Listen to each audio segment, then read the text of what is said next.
My name is James Williams and I was there for the greatest semi-final upset of the Carabao Cup. So I started watching the Swans in 2000 when we were flirting with going out to the Football League. I enjoyed it so much that I decided that I wanted to get more in touch with the club. So school put me through a placement there and I fell in love with working on the surface. And then I was very fortunate that the old head groundsman wanted to take me on and do summer jobs, etc. To think we would be in the Premier League and in the semi-final of the Carabao Cup, you'd think you was mad. As a Swans fan, I think I'm very fortunate to see the rise of Swans. Just from that season alone, everyone in Swansea had a lot more belief. We was always good in cup games. It wasn't a concern that we had Chelsea. We was more looking forward to it than anything. An away goal could be crucial at the end of extra time in the second leg. Chelsea were dominating and pushing. Juan Mata, Ramirez was there. Oscar was brilliant at that time. But I think we held our own. Ashley Williams and Chico Flores were sensational. Gerard Tremmel was unbelievable that night. I think I stopped counting how many saves he made after 4 or 5. Top class save from Tremmel.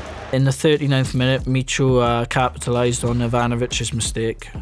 And as you know, you don't want to do that when Michu's around. Michu! And Chelsea pay a really heavy price for the mistake. Michu was great for us that season. He'll tackle a brick wall. He'd run all day. He was always scoring against the big sides, Man United, Arsenal, Chelsea.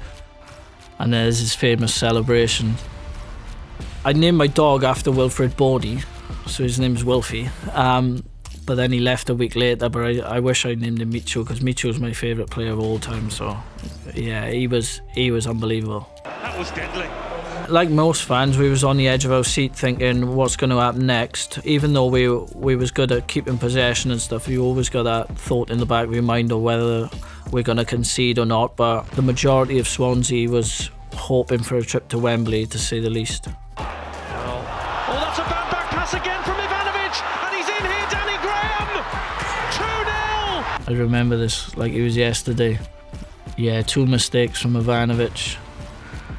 And Danny Graham, he was sensational for Swans. He was a massive Swans favourite for a long, long time.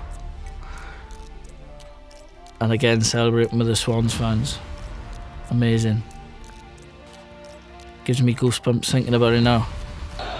Swansea City have taken 2 giant strides towards a Wembley final. Ground preparations for the second leg at the Liberty was pretty ordinary until we had a flurry of snow, which caused a bit of panic for everyone because we knew we needed to get this game on because we had the feeling that we was going to beat Chelsea. But then we was very fortunate. It stopped 40 minutes before kick-off. Lucky enough, the undersoil heating had kicked in and the snow was completely gone. For me, that's the best 0-0 I've ever seen live. It's only a 22,000 seater stadium, but I'm pretty sure it made the noise of 55,000 in there. It was absolutely rocking, and every single seat was filled. Every person put a shift in. Every single player put maximum effort in. Ramirez, great tackle from Michu. The crowd were cheering for every block and tackle as we clung on to our lead. It's a glory, glory night for Swansea City. When that whistle went, I think everyone just knew Wembley was on its way. So it was such a party atmosphere. It is the year of the underdog. After the game, I think the whole of Swansea went and partied down on the Wine Street. Even the players. The kit man managed to get me into the club with all the players, so it was such a great time. The Carabao Cup means a lot to me, knowing that we've previously won it, and I hope one day we'll go back there and win it again. Swansea will be back at Wembley winning the Carabao Cup.